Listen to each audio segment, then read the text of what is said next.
باقی دیکھیں، غور کریں، جب آپ کے اوپر یہ بات بالکل کھل کر واضح ہو چکی ہے کہ اللہ جو ہے وہ العزیز الحکیم ہے. اللہ کیا ہے؟ العزیز الحکیم ہے. تو العزیز الحکیم کا مطلب کیا ہے؟ بھائی اللہ جو بھی کام کرتا ہے وہ انتہائی باریک بینی سے کرتا ہے. اگر کہیں پر کوئی فرق رکھتا ہے تو اس فرق کو نظر انداز نہیں کیا جا سکتا. اگر کوئی اس فرق کو نظر انداز کرتا ہے، اگر وہ چھوٹے سے چھوٹا ہی فرق کیوں نہ ہو، تو وہ اللہ کے العزیز الحکیم ہونے کا کفر کرتا ہے. ٹھیک ہے بھائی، اگر دروازہ رب نے بند کر دیا تھا نبوت کا، تو ذرا غور کریں، دیکھیں قرآن کیا کہہ رہا ہے. یہ کہتے ہیں نا ما کان محمد ابا احد من رجالکم، یہ اس طرح کی آیت جو ہے جی، تو اس میں جو خاتم النبیین اس کا مطلب کیا لیتے ہیں؟ آخری نبی. اور نبیین سے مراد کیا لیتے ہیں؟ وہ جو نبی پیچھے گزر چکے، ان سب نبیوں کے خاتمے پر. تو اگر تو جو النبیین ہے اس کا معنی واقعتاً وہ نبی ثابت ہو جائیں جو نبی گزر چکے ہیں، ماضی والے نبی، پھر تو ٹھیک ہے، واقعتاً بھائی محمد ان کے خاتمے پر کہہ لو جی، مانا جا سکتا ہے. لیکن اگر آپ جو جی چاہے کر لیں، النبیین کا معنی آپ یہ کر ہی نہیں سکتے کہ جو ماضی میں نبی آئے، تو پھر خاتم النبیین کا وہ معنی ہو سکتا ہے جو یہ کرتے ہیں، کھینچ تان کے جو جھگڑا کرتے ہیں قرآن کے ساتھ جی. اب آپ کو یہ بھی سمجھ آ جائے کہ قرآن جو کہتا ہے کہ قرآن کے ساتھ جھگڑا کرتے ہیں، یہ جھگڑا کرنے والے کون ہیں جی؟ قرآن ایک شاید دیتا ہے، بات کہتا ہے، کہتا ہے نہیں، زبردستی قرآن کے ساتھ جھگڑا کر کے اپنی بات اس کے اوپر امپوز کرنے کی کوشش کرتے ہیں. ایسا ہی نا؟ اور جھگڑا کسے کہتے ہیں؟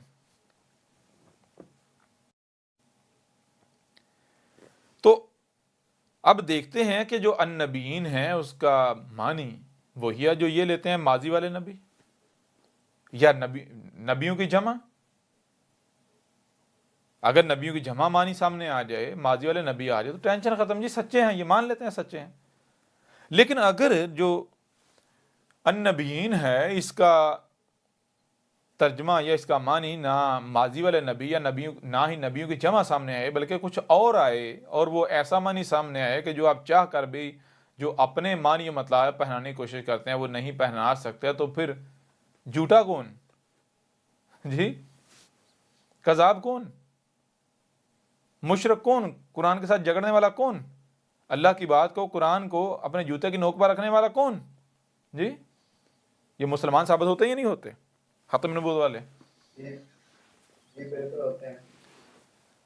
اب جب اللہ العزیز الحکیم ہے، اگر رائے برابر بھی کہیں فرق رکھتا ہے اسے نظر انداز نہیں کیا جا سکتا. ذرا غور کریں، قرآن میں 5 الفاظ کا استعمال ہوا ہے. نمبر 1 نبی، نمبر 2 لفظ نبی کے نیچے 2 زیر نبیین، نمبر 3 انبیاء، نمبر 4 نبیون، نمبر 5 نبیین.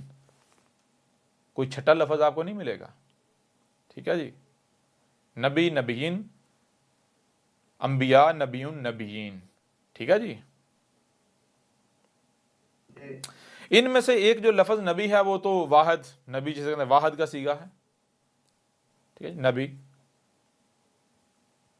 اور دوسرا جو ہے لفظ نبی کے نیچے 2 زیریں، تو جب 2 زیریں آ جائیں تو آگے یعنی جتنا آگے سے آگے لے جایا جا سکتا ہے، تو نبی کو آگے سے آگے یعنی 1 نبی، 2 نبی، 3 4 5 6 7، آگے سے آگے یعنی جتنے نبی ہو سکتے ہیں. اس کا معنی کیا بنتا ہے؟ نبیین کا مطلب بنتا ہے کل کے کل نبی. اور آپ اسی قرآن کو اٹھا کے دیکھیں کہ قرآن جب نبیوں میں سے نبی یا رسولوں میں سے رسول کی بات کرتا ہے تو قرآن کیا کہتا ہے؟ من نبیین یا پھر من رسولین، یعنی من نبیین، لفظ نبی کے نیچے 2 زیریں لگاتا ہے، یا کہتا ہے کہ جتنے بھی نبی ہیں ان میں سے جو بھی نبی.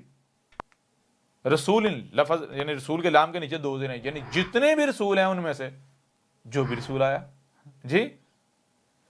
تو ایک نبی لفظ جو ہے وہ واحد ہو گیا, لفظ نبی کے نیچے دو زیریں یہ جمع ہو گیا. پیچھے بچتے ہیں تین الفاظ انبیاء, نبیون اور نبیین. حیران کن طور پر جو کلام کیا جا رہا ہے, مخاطب جو ہے انسان ہے, انسان کے لیے تین حالتیں بنتی ہیں, اور وہ تین حالتیں کون سی ہیں؟ ایک ماضی ہے, ایک حال ہے اور ایک مستقبل ہے. تین الفاظ بچتے ہیں, انسان سے کلام کیا جا رہا ہے, تو ظاہری بات ہے جب انسان سے کلام کیا جا رہا ہے تو ماضی کی بھی بات کی جائے گی, حال کی بات کی جا سکتی ہے, مستقبل کی بھی. تو تینوں سیغے چاہیے. تو کہیں ایسا تو نہیں کہ یہ انبیاء, نبیون, نبین یہ ماضی, حال اور مستقبل جو ہے یہ سیغے ہیں. بے شک جمع کے سیغے بھی ہیں, لیکن صرف جمع کے سیغے نہیں ہیں, بلکہ جمع ماضی ہے, جمع حال ہے, جمع مستقبل ہے. جی تو اب آپ ایسا کریں, جتنے بھی تراجم ہیں, جتنی بھی تفاسیر ہیں, آپ تمام کے تمام تراجم, تمام کے تمام تفاسیر کو اٹھا کر دیکھ لیں, آپ کو کہیں پر بھی یہ فرق نظر نہیں آئے گا کہ نبیین کے معنی کیا ہیں, نبیون کے معنی کیا ہیں, یا انبیاء کے معنی کیا ہیں, بلکہ جہاں بھی یہ الفاظ آتے ہیں وہاں پر نبیوں کی جمع, نبیوں کے نبیوں ترجمہ کر دیا جاتا ہے, انبیاء ترجمہ کر دیا جاتا ہے. یہ بتایا نہیں جاتا کہ اوپر انبیاء ہے, انبیاء کا معنی کیا ہے, نبیون ہے, نبیون کا معنی کیا ہے, نبیین ہے, نبیین کا معنی کیا ہے. اگر تین طرح کے الفاظ رب نے استعمال کیے ہیں تو آخر کوئی نہ کوئی تو فرق ہے نا, یعنی کوئی نہ کوئی تو وجہ ہے نا. اتنا بڑا بڑا فرق رکھا ہے, کیوں رکھا ہے؟ وجہ تو ہوگی, بغیر وجہ تو رب نے اتنا بڑا فرق رکھا نہیں جو ہے وہ آپ کو نظر کہ کیا چیز. آپ یہ دیکھیں, کیا یہ اپنے عمل سے اللہ کے العزیز الحکیم ہونے کا کفر نہیں کر رہے؟ جی ثابت نہیں ہوتے کافر اللہ کے العزیز الحکیم ہونے کا؟ اب جب آپ گرامر کی روح سے دیکھیں تو پتہ چلتا ہے کہ جو انبیاء ہے یہ ماضی کا صیغہ ہے, نبیون جو ہے وہ حال کا صیغہ ہے, اور نبیین جو ہے یہ مستقبل کا صیغہ ہے.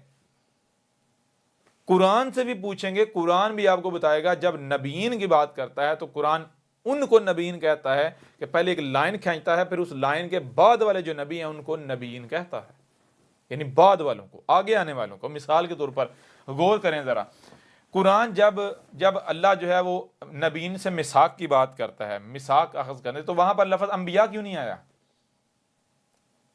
جی بھائی اگر میثاق اخذ کیا, وہ جو گزر چکے نبی گزر چکے ان سے میثاق اخذ کیا, تو پھر میثاق وہ لفظ نبیین نہیں آنا چاہیے, انبیاء آنا چاہیے, کیونکہ گزرے ہوئے نبیوں کو تو انبیاء کہا جاتا ہے. انبیاء گزرے ہوئے, وہ نبی جو پیچھے ماضی میں گزر چکا, اور کتنا ہے, کوئی ایک گزرا نہیں, جتنے بھی گزر چکے. جی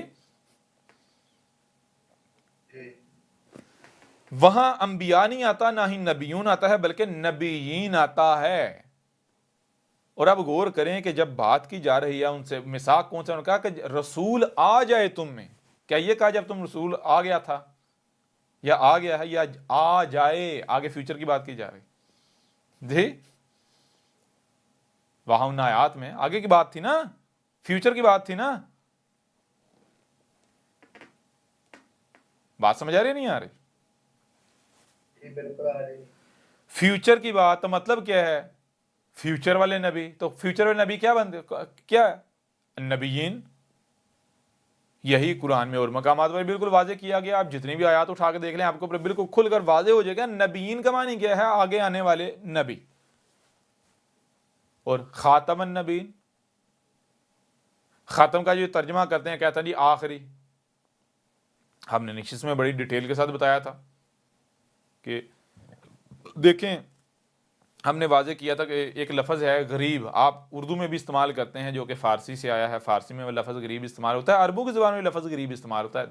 عربوں کی زبان میں لفظ غریب اور فارسی لکھنے میں پڑھنے میں بالکل سیم ہے, لیکن معنی سیم نہیں ہے. فارسی میں غریب کو کہتے ہیں جس کے پاس کچھ بھی نہیں ہے, بھوکا ننگا. اور یعنی کہ فارسی میں اور اردو میں غریب جو ہے اس کا معنی ہے امیر کی ضد. اور عربوں کی زبان میں غریب کہتے ہیں جو چھپا ہوا ہے, جو اجنبی ہے, موجود تو ہے لیکن دکھائی نہیں دے رہا, نظر نہیں آ رہا, گویا کہ یعنی اس کی موجودگی گویا کہ غیر موجودگی ہے, موجود تو ہے لیکن موجود ہونے کے باوجود جو ہے وہ موجود نہیں ہے، نظر نہیں آ رہا، چھپا ہوا ہے. جی اب اگر کوئی عربوں کی زبان کا لفظ غریب کا ترجمہ و معنی فارسی والا کر دے گا تو وہ سچا ہو سکتا ہے؟ وہ دھوکہ نہیں دے رہا آپ کو؟ ایسا ہی ہے نا. بالکل اسی طرح خاتم لفظ صرف عربوں کی زبان کا نہیں ہے، بلکہ خاتم جو ہے وہ فارسی کا بھی ہے، جو کہ اردو میں بھی استعمال ہوتا ہے. فارسی میں جو ختم ہے یا خاتم ہے، فارسی میں ختم کہتے ہیں اینڈ کو، لاسٹ کو، اور خاتم کہتے ہیں اینڈ کرنے والا، آخر کرنے والا. ٹھیک ہے جی. عربوں کی زبان میں خاتم کے یہ معنی نہیں ہے. عربوں کی زبان میں خاتم کے معنی کیا ہے؟ خاتم ختم سے ہے. ختم جو ہے وہ دو طرح کے ہیں، ایک خیت میم ہے، ایک خیت میم ہے. دونوں کے معنی سیم ہے، چھوٹا سا فرق ہے. وہ فرق کیا ہے وہ الگ بات ہے. لیکن یہاں چیز ہے کہ اگر کوئی بھی شخص جو ختم ہے، خیت میم والا ختم ہے، اس کا کوئی بھی معنی کرتا ہے تو اس کا جگڑنے کی ضرورت نہیں. ہم ایسا کریں گے، ہم اس کے ساتھ نے خیت میم والا ختم رکھیں گے، کہیں گے بھائی جو ختم کے معنی آپ نے تے والے ختم کو پہنائے ہیں، یعنی جو معنی آپ نے تے والے ختم کو پہنائے ہیں وہی معنی اس کا کر کے دکھا دے تو ہم مان جائیں گے. کیوں؟ کیونکہ دونوں کا ایک ہی معنی ہے، چھوٹا سا فرق ہے. وہ فرق کیا ہے وہ میٹر نہیں کرتا، کیونکہ وہ اس کا اس کے ساتھ تعلق ہی نہیں ہے. تو جو معنی آپ توئیں والے ختم کے کرتے ہیں آپ کو وہی توئیں والے ختم کو پہنانے پڑیں گے. اگر تو وہ اس کو آپ پہنا پاتے ہیں تو آپ سچے، اگر نہیں پہنا پاتے تو آپ جھوٹے ثابت ہو جاتے ہیں. کسی بھی عرب دان سے پوچھ لیں جو توئیں والا ختم ہے اس کے معنی کیا ہے تو آپ کو بتائے گا توئیں والا ختم کہتے ہیں جناب یہ منہ کے اوپر جو ماسک چڑھایا جاتا ہے. جیسے اس وقت ماضی میں جانور جو ہے، کوئی جانور کا بچہ ہے وہ دودھ نہ پیے ماں کا تو اس کو چھکا سا چڑھا دیا جاتا ہے، سانس تو لے لیکن وہ دودھ نہ پی سکے، کچھ کھا نہ سکے.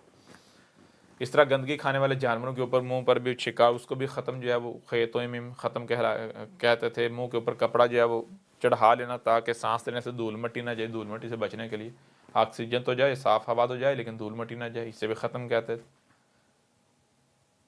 تو یہ کیا ہے؟ وہ چھکا منہ پر چڑھانا اور یہ منہ کے اوپر ماسک لگانا، یہ ماسک کیا ہے؟ منہ کے اوپر کپڑا چڑھا لینا تاکہ دھول مٹی نہ جائے، ہوا تو جائے. یہ کیا ہے؟ اس کو انگلش میں فلٹر نہیں کہتے تو اور کیا کہتے ہیں جی؟ فلٹر کہتے ہیں نہیں کہتے؟ جب خیت توئیں میم والے ختم کا معنی فلٹر ہے تو خیت تے میم والے ختم کا معنی آخری کیسے ہو گیا؟ یہ فارسی کا لفظ تھوڑا ہی ہے، یہ تو عربوں کی زبان کا لفظ ہے.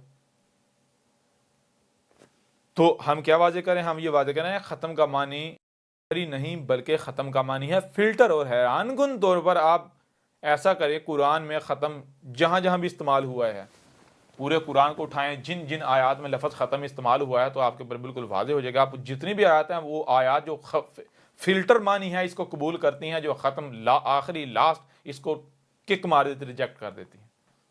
جیسے ختم اللہ علی قلوبہم، یہ والی آیت ہے جی، والا ابصارہم ولہم غشاوۃ. یہ آیت جو ہے آپ سامنے رکھیں، یہاں پر آپ جو بھی ختم کا معنی کرتے ہیں وہ یہاں پہنا کر دکھائیں. ہم نہیں پہنا سکتے. یہاں کیا معنی آتا ہے بالکل واضح ہے بھائی، فلٹر. لوگوں کی آنکھ دیکھنے کی صلاحیت کانوں کے اوپر جو ہے فلٹر لگے ہوئے ہیں، وہ اسی فلٹر سے دیکھتے ہیں. مادیت کا فلٹر ہے، دنیا پرستی کا فلٹر ہے. کسی بھی مشین کو دیکھیں گے تو وہ جو مادہ پرستی کا فلٹر ہے، سہولت کا فلٹر ہے، وہ لگا ہوا ہے. اسی فلٹر سے دیکھیں گے انہیں وہ سہولت نظر آئے گی، وہ کیسے وجود میں آئی ہے، اس سے کیا تباہی ہو رہی ہے، کیا فساد ہو رہا ہے وہ نظر نہیں آئے گا. انہیں گاڑیاں نظر آئیں گی، دعوت الارض نظر نہیں آئے گا. انہیں جدیدیت نظر آئے گی، فتنہ دجال نظر نہیں آئے گا. انہیں یہ گاڑیوں کا دھواں تو نظر آئے گا، دخان ہی نظر نہیں آئیں گی. جی جی بالکل. پھر سوال یہ پیدا ہوتا ہے کہ اگر ختم کا معنی آخری ہے تو قرآن میں جہاں بھی آخری کا ذکر کرنا چاہیے وہاں بھی ختم آنا چاہیے. یا پھر سوال یہ پیدا ہوتا ہے کہ اگر ختم یعنی کہ عربوں کی زبان میں آخری کو یا آخر کو ختم نہیں کہتے تو پھر آخری کو یعنی آخر کو کیا کہتے ہیں؟ قرآن کو بتانا چاہیے. تو جب ہم قرآن کو اٹھائیں تو بالکل واضح ہو جاتا ہے. مثال کے طور پر کون ہے جو اس بات کا انکار کر سکتے؟ دیکھیں قرآن میں کیا ہے، الاول والآخر. آخر کس کی ضد ہے؟ اول کی اول کیا ہے وہ بتانے کی ضرورت ہے جی؟ اول کی ضد آخر ہے یا نہیں ہے؟ جی بالکل ہے. تو قرآن تو خود بتا رہا ہے بھائی آخر کو عربوں کی زبان میں آخر ہی کہا جاتا ہے، نہ کہ ختم. جی جی بالکل. اگر ختم کا معنی آخری ہوتا یا خاتم کا معنی آخری ہوتا تو پھر یہ ہوتا الاول والختم ہو یا والخاتم ہو جی، خاتم ہو یا خاتم ہو جی. یہ تو نہیں ہے، وہاں تو الآخر ہے. قرآن تو واضح، بالکل واضح، کھول کھول کر واضح کر رہا ہے، بتا رہا ہے کہ عربوں کی زبان میں آخر کو آخر ہی کہتے ہیں، لاسٹ کو آخر ہی کہتے ہیں. اگر محمد آخری ہوتا تو سیدھا سیدھا آخر لکھ دیتے جی. اتنی پہلیاں بجانے کی کیا ضرورت تھی؟ واضح ہو رہا ہی نہیں ہو رہا؟ جی بالکل ہو رہا ہے. اس کے باوجود بھی اگر کوئی ضد کرتا ہے، جہالت کے اوپر ڈٹا رہنا چاہتا ہے، تو جان لے یہ حق ہے، یا تو اسے باطل ثابت کرے. اگر باطل ثابت نہیں کر سکتا، یہ حق ہے، تو پھر حق اپنا شریک برداشت نہیں کرتا. یہ زیادہ دن یا زیادہ وقت، زیادہ عرصہ تم لوگ کر سکتے. مانو گے، ایک ایک مانے گا، لیکن تب ماننا کوئی نفع نہیں دے.